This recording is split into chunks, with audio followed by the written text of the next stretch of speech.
Since the beginning of time, humanity has looked to the heavens for the answers to earthly problems. Do the movements of the stars and planets hold the secrets to human destiny? Can the patterns of the stars reflect the hidden character of individuals based on the date and time of their birth?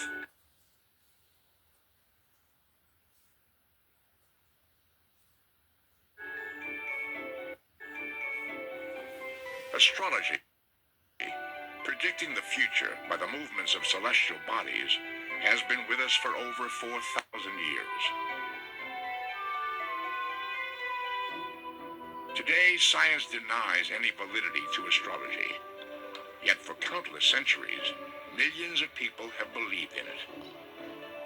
They point to tantalizing evidence from history. In the mid-1930s, some believe a German astrologer predicted the rise of Hitler, a decade before he came to power. Centuries earlier, during the Renaissance, a visionary is said to have foretold that the imprisoned Princess Elizabeth would someday sit on the throne of England. Scholars now examine how a belief in astrology may have led 3 wise men to follow the Star of Bethlehem. Modern science is subjecting astrology to closer scrutiny than ever, with sometimes startling results. Is belief in the power of the stars merely a baseless superstition, or one of mankind's oldest truths?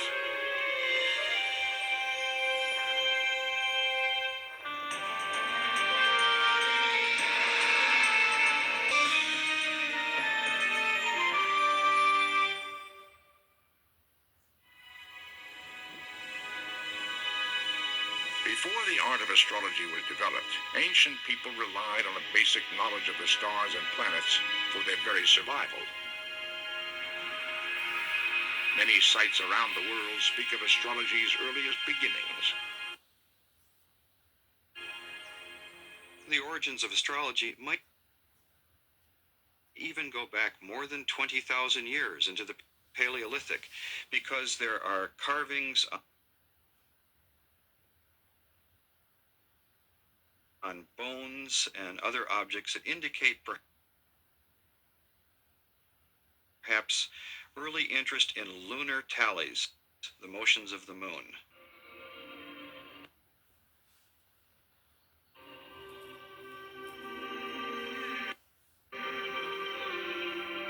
The astrology practiced today was born over 4,000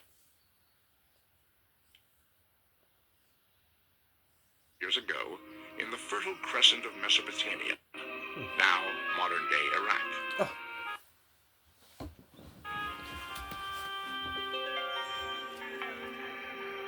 Ancient civilizations in the region created some of the world's first cities and developed early agriculture.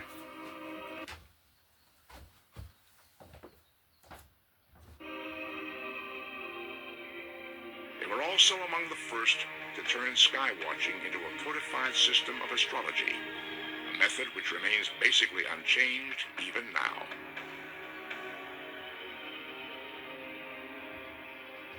The Babylonian system of astrology might have been lost forever if Alexander the Great had not taken its study back to Greece after his conquest of Mesopotamia. When Alexander the Great invaded the East in 331 BC, this was a momentous event because he introduced Babylonian astrology to the Greeks and Greek mathematics and observational astronomy to the Babylonians. And the result was basically what we know today as astrology. Babylonian priests saw astrology as the works of the gods. Later, Greek philosophers applied astrology to reveal individual character and personality. By the dawn of Christianity, the Roman Empire had succeeded the Greek and inherited its passion for astrology. As the Romans marched through Europe, astrology went with them. But historians often wonder why astrology was read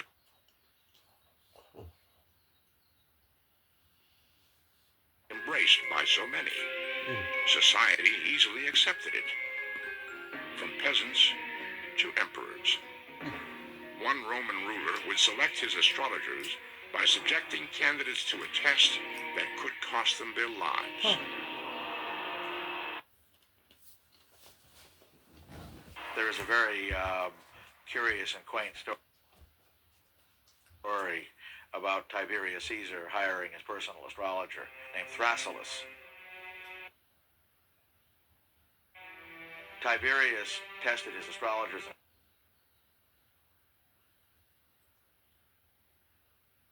a very peculiar way. What he would do is submit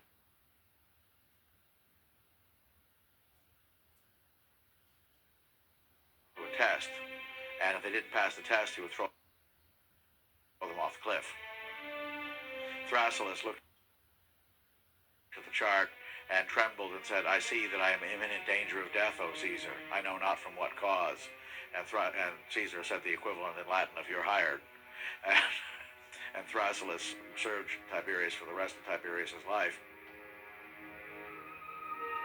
While a fascination with astrology thrives in Europe, other cultures around the world also study the prophetic patterns of the stars.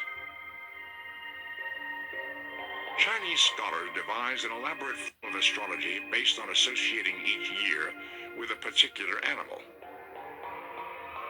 Constellation charts kept by stargazers for Chinese emperors are some of the earliest astrological artifacts ever discovered. On the other side of the world, the ancient Maya of Mexico and Guatemala create an elaborate calendar with incredible accuracy.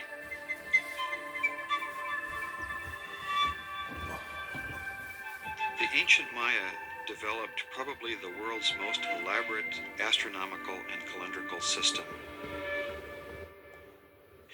The day that you were born in the Maya 260-day calendar contained your fortune, contained your fate for the rest of your life, and you took part of your name from the day that you were born in this calendar.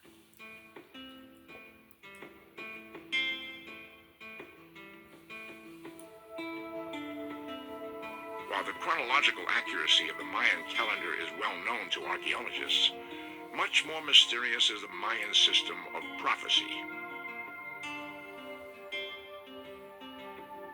In the early 16th century, it is predicted that bearded, light-skinned visitors will arrive from the east, but the specific time of their expected appearance lies years in the future. The Maya lived to see the prophecy fulfilled.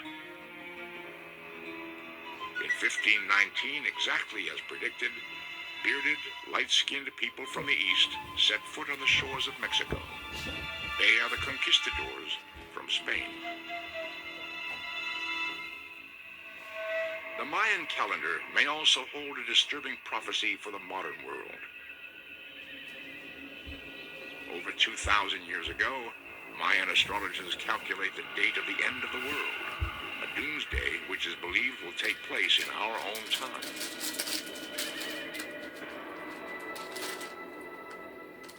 The Maya determined that the universe is destroyed and then recreated in regular cycles, once every 5,000 years.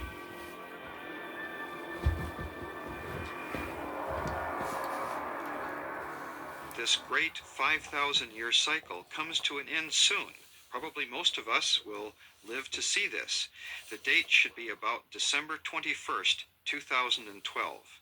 And although the ancient classic Maya civilization came to an end in roughly the 9th century AD, if those calendar priests were here to see it today, they would probably expect that in 2012, around the winter solstice, that our cosmos as we perceive it would come to an end and some profound new order would be established. Did Mayan astrologers foresee a catastrophe as yet undetected by modern science? It is an ancient riddle to which the answer may soon be known.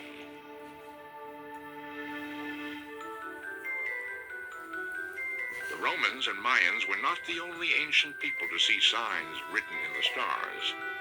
Even sacred texts bear reference to the influence of astrology. Did the heavens foretell the coming of Jesus? What is the Star of Bethlehem that is said to herald his birth?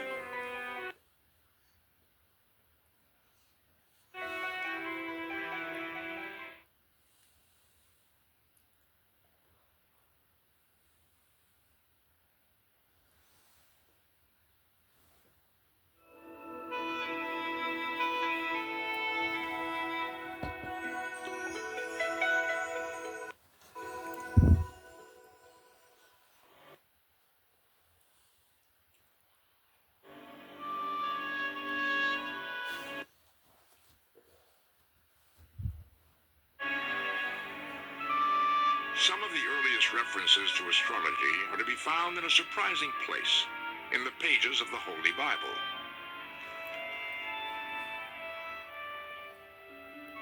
Evidence also lies here in the ancient ruins of the Holy Land. In 1932, archaeologists unearthed a 4th century synagogue in Israel. To their astonishment, they also unearthed something totally unexpected. In the center of the temple, they find a beautiful mosaic of the zodiac.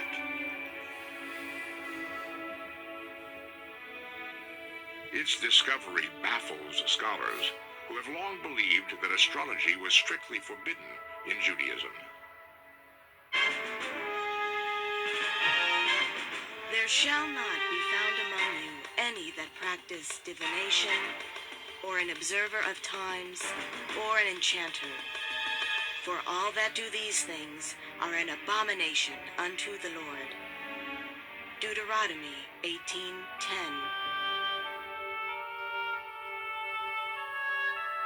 If Judaism frowned upon astrology,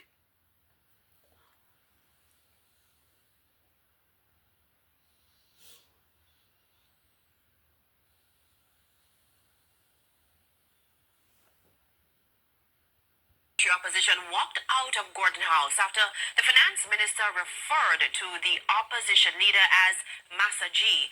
Now, this seems to have its genesis at a recent PNP meeting in Nannyville, St. Andrew, where opposition leader Mark Golding spoke. A word used by Mr. Golding may be offensive to some viewers. Because the Prime Minister come to Parliament today. 6 hours, it's over 6 hours and a half us in there, you know. Mind you, over 1 hour, it's like as him start talk, it's like God does say, no, cut the mic because we can't deal with that. Mind you, over 1 hour, it's like as him start talk, it's like God does say, no, cut the mic because we can't deal with that. And like in black and white, we will narrate the story.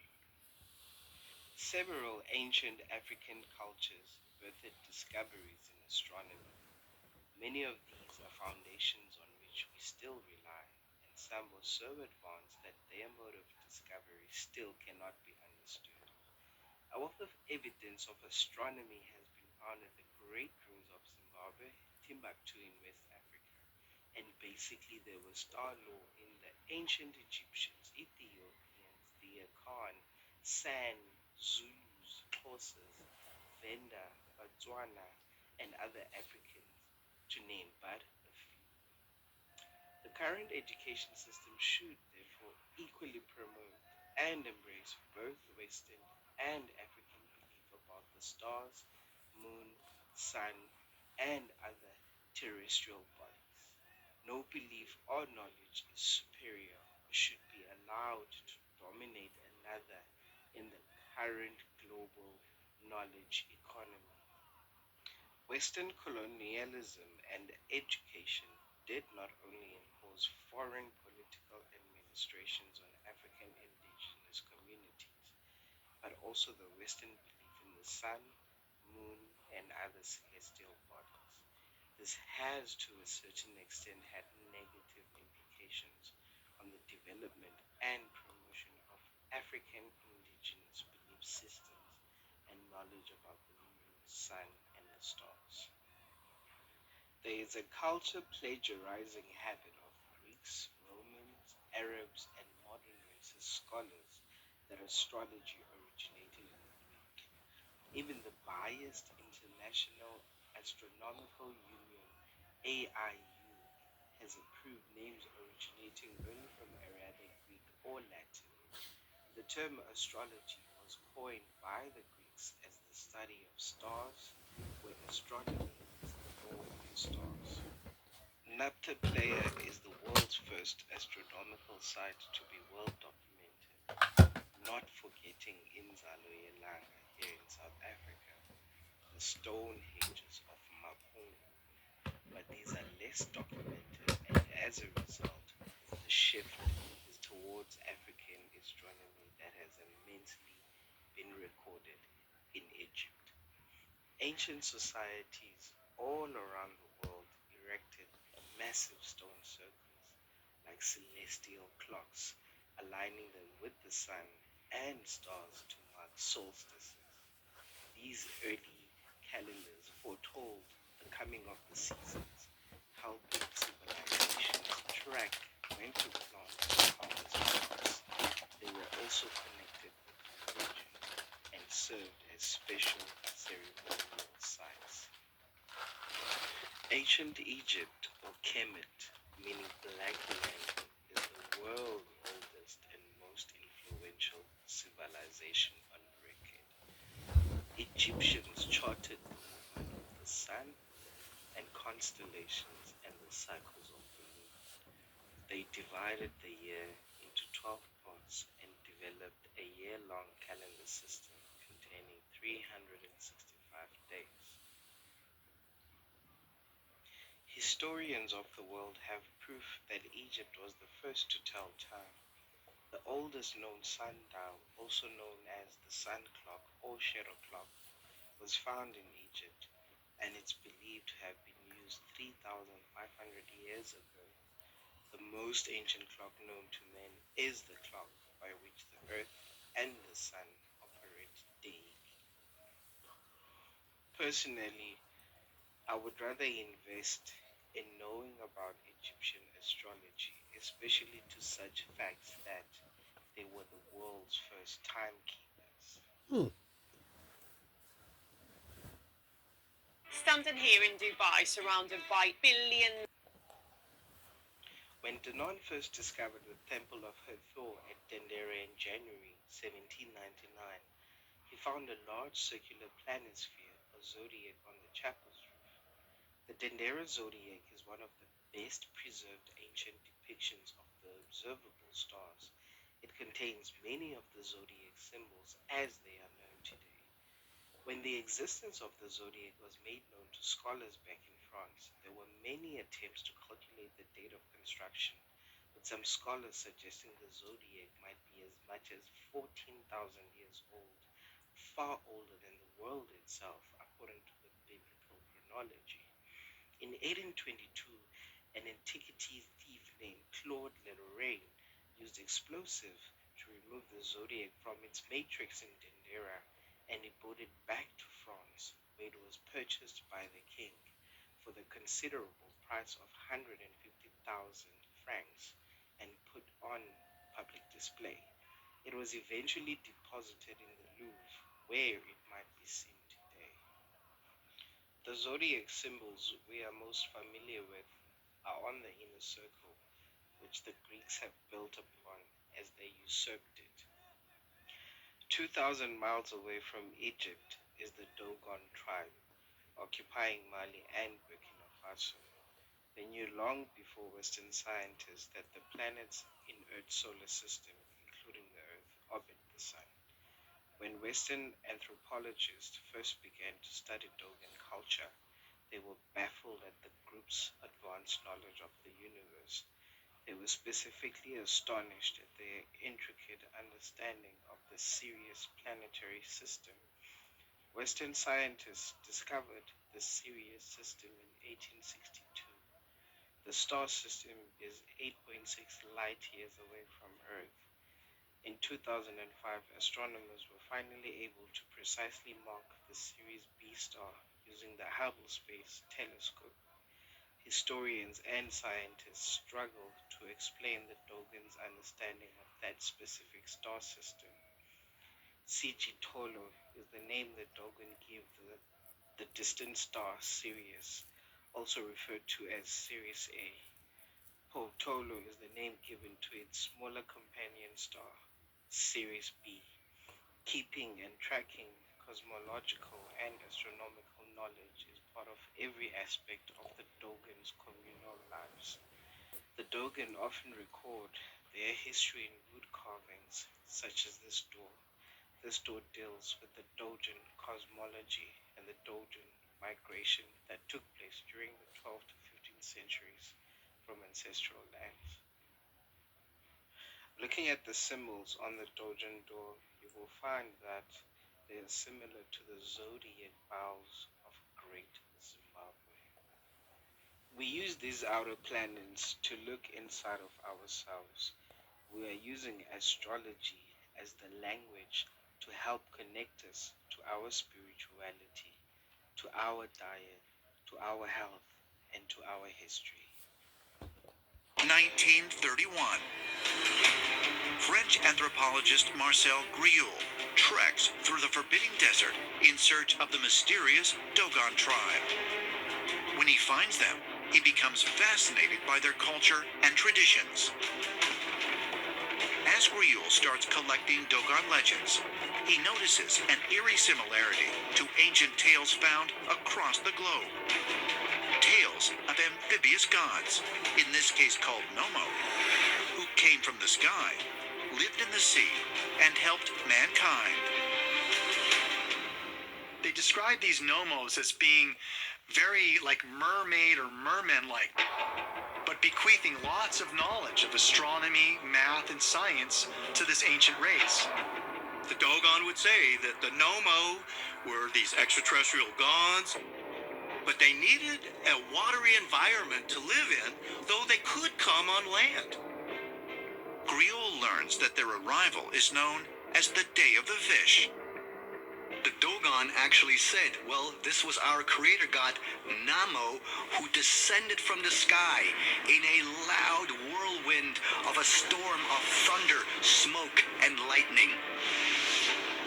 But what struck Griaule and shocked the world weren't the Dogon legends themselves, but where they said their amphibious gods came from. A star that no one on Earth knew existed until 1862, long after the Dogon claimed they knew of its existence. In the 1930s, when French anthropologists were first discussing the Nomo with these Dogon priests, the Dogon priests said that the Nomo were coming from the star system of Sirius. Well, the French anthropologists were amazed at that and were confused as well.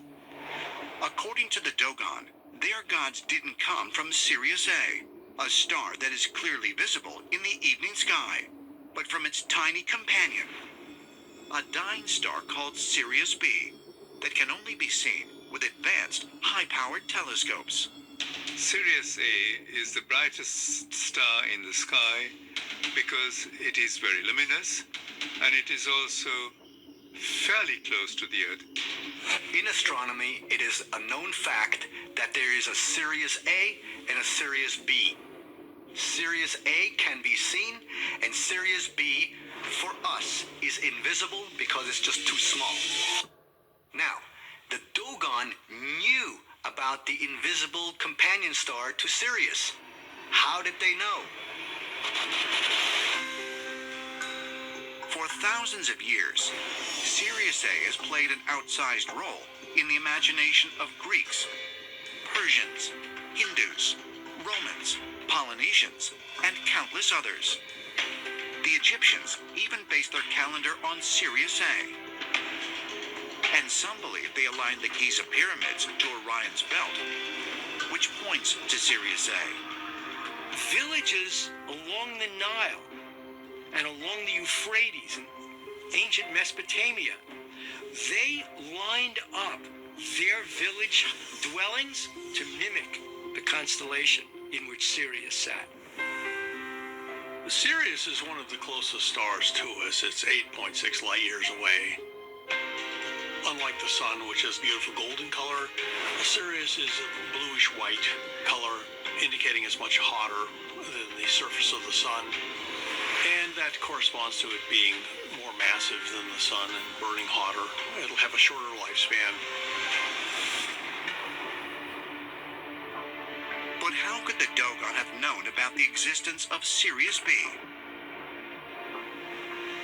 Could they have at one time been in possession of advanced technology?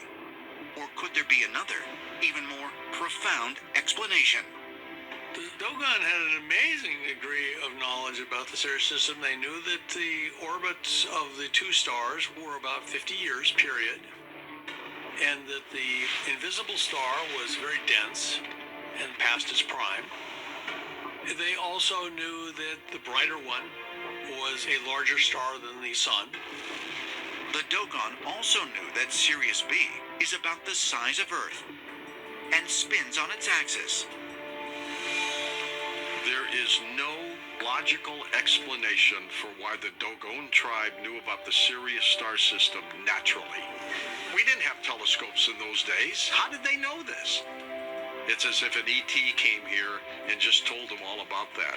It's an amazing story. One theory is maybe the aliens gave them this knowledge. It can't be ruled out. That's one possibility, because they got it right on the dot. But if a race of amphibious Nomo came from Sirius B and gave the Dogon such gifts of knowledge, did they only visit this one desert tribe? Or did they visit other peoples in other lands? It would be one thing if there's only one legend of a fishman worldwide, but the Namo is one story of dozens of amphibious bringers of knowledge to our ancestors. The ancient Hindus talk about this. The ancient Greeks, they all had these fish people that during the day taught mankind, and then at night they wandered back into the ocean to just emerge the next day.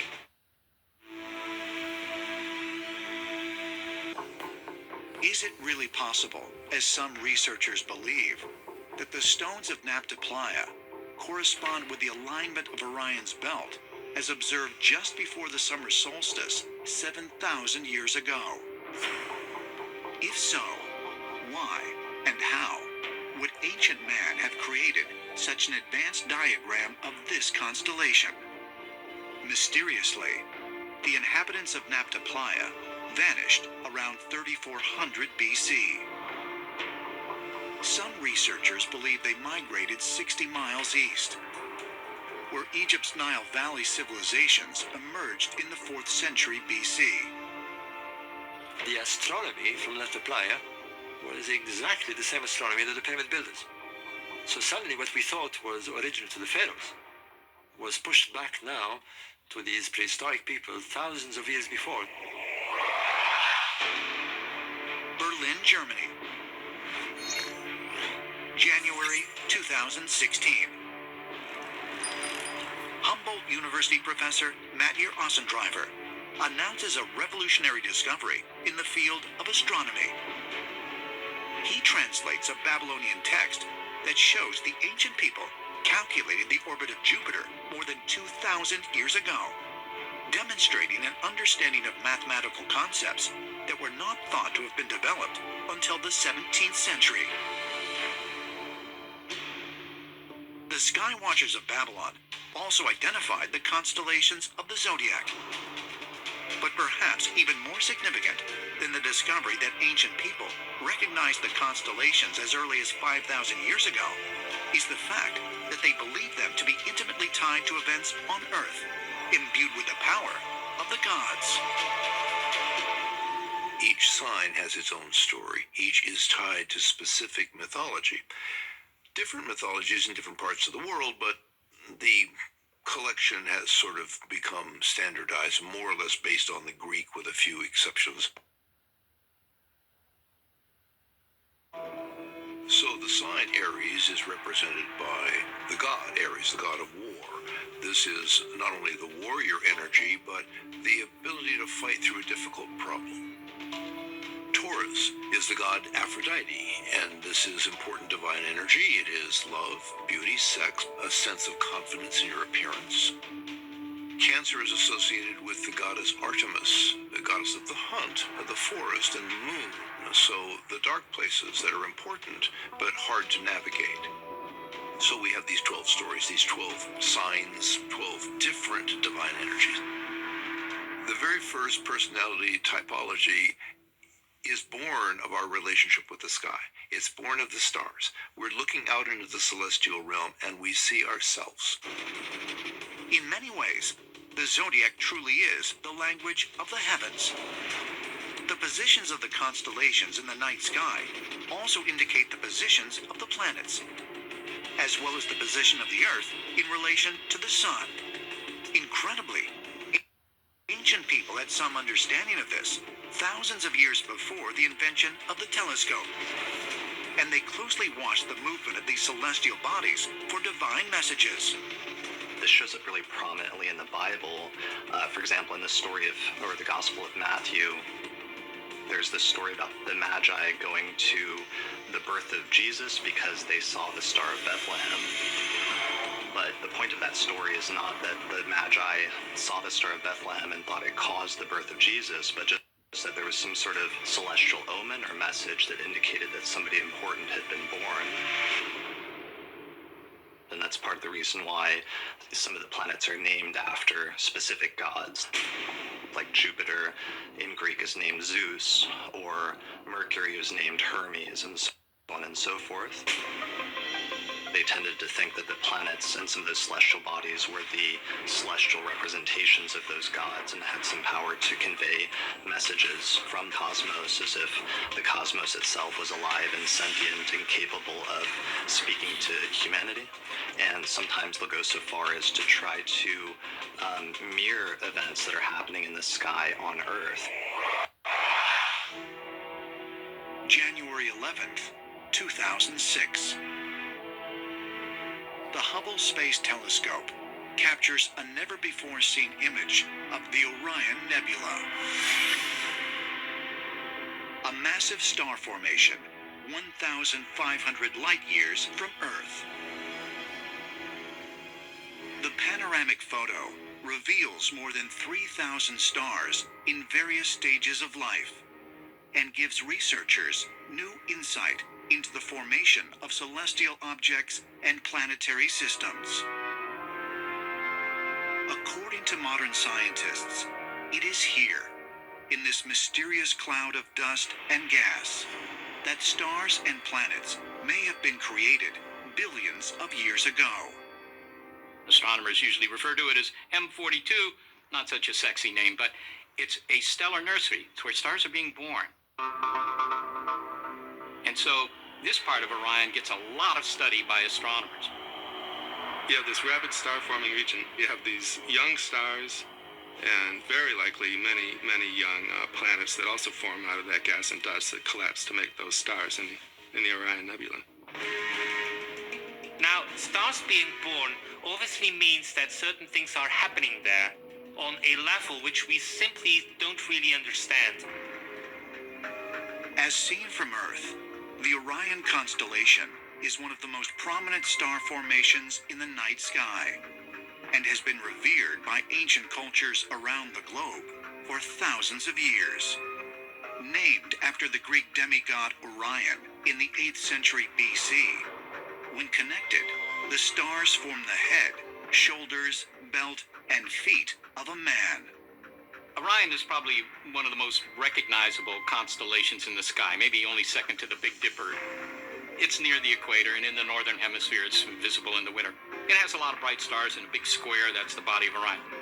The three major stars in the constellation are Alnilam, Alnitak, and Mintaka. These are the belt stars of Orion, and most people recognize the constellation by these three stars right in a row. According to Greek mythology, Orion was a giant born with superhuman abilities. mighty hunter who killed animals with an unbreakable bronze club. When the Greek hero was eventually slain, he was placed among the stars for eternity. His father was, in fact, Poseidon. So he knew a lot about oceans, and Poseidon apparently taught Orion how to walk on water. There's another story about him being so big that when he walks through the ocean, his head and shoulders are above the ocean, so get a sense of his size. All of our astronomical bodies are named after major figures from Greek mythology. We have these wonderful texts that describe stars and how it is that they got their names. To write about the stars, to write about the heavens, to write about the bodies in space is essentially to be talking about the realm of the gods. Now, the constellation of Orion in all traditions, and particularly the Egyptian tradition, is usually regarded as a striding man. The Greeks saw him as a hunter. Many other cultures saw him as a giant. Sometimes we have him depicted as smiting the enemy. Sometimes he is trampling across a serpent. But in each case, we know that Orion is depicted as a human being. It's entirely possible that a character like Orion was based on an actual human being. Because we have to keep in mind that for the Greeks, what they call mythology or myth, the mythic past, was just older than ancient history. Glastonbury, England, 1983. While researching the Glastonbury zodiac, author Andrew Collins hears numerous accounts from people claiming to have experienced strange visions associated with the site. For Collins, this aspect of the mystery resonates most deeply, as he has experienced such visions himself. One of the purposes of the Glastonbury Zodiac would seem to draw people towards it. During an earlier part of my life, I was drawn into the Glastonbury Zodiac quest. I started to receive dreams and visions, and I felt that I had to embark upon this quest to navigate from each different sign, going from place to place. And the sense is, at the end of it, is that you're contributing to some kind of global consciousness. For in my opinion, some kind of intelligence is responsible for drawing human experience, human knowledge, and uploading this into the system.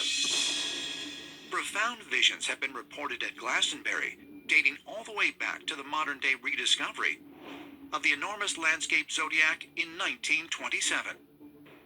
When Catherine Maltwood first noticed the constellations in the landscape, she said that they jumped out at her as if in a flash of inspiration. Maltwood's sudden discovery of the Glastonbury zodiac is very interesting because it makes you wonder, was she herself in an altered state of consciousness when she had this flash of inspiration? Did she receive perhaps a message from an otherworldly, even extraterrestrial being who told her what is actually on the landscape at Glastonbury? Brinsley Lepore Trench pointed out a curious detail of the Glastonbury zodiac that he felt provided evidence of an extraterrestrial connection. Trench had the idea that because there is just one of the twins of Gemini depicted in the Glastonbury zodiac, the other twin is in outer space. Mesmerizing. Was blessed by the gods with supernatural powers. She was a skilled fisherman and was known for her beauty and charm. She would often sing and dance by the river, which attracted the attention of a powerful water spirit. The water spirit was impressed by Mami Wata's beauty and her ability to catch fish, and he offered to make her his wife. In return, he promised to give her supernatural powers and blessings. Mami Wata agreed, and she was transformed into a water spirit like her husband. Together, Mami Wata and her husband ruled over the rivers and seas, and they were worshipped by fishermen and sailors who believed that they could protect them from danger and bring them good luck. Over time, Mami Wata became associated with fertility and protection, and she was often depicted as a mother figure who would protect her followers and bless them with prosperity and abundance. Now, let me share a short story about Mami Wata. Once upon a time, in a small village near a river in Ondo, there lived a young boy named Kofi. Kofi loved to play by the river and watch the fish swim. One day, as he was playing by the river, he saw a beautiful woman swimming towards him. She had long hair that flowed in the water and a tail like a fish. Kofi was frightened at first, but the woman called out to him, and he could not resist her gentle voice. The woman introduced herself as Mami Wata, a water spirit, and asked Kofi to be her friend. Kofi was delighted, and the two became the best of friends. They would play together in the river every day, and Mami Wata would tell Kofi stories about her underwater kingdom. One day, Kofi asked Mami Wata if she would show him her kingdom. Mami Wata hesitated at first, but she could see how much Kofi wanted to see her home. She agreed to take Kofi to her kingdom, but warned him that he could never tell anyone about it, or he would be cursed. Excited, Kofi followed Mami Wata into the water, and they swam down, down, down to the bottom of the river.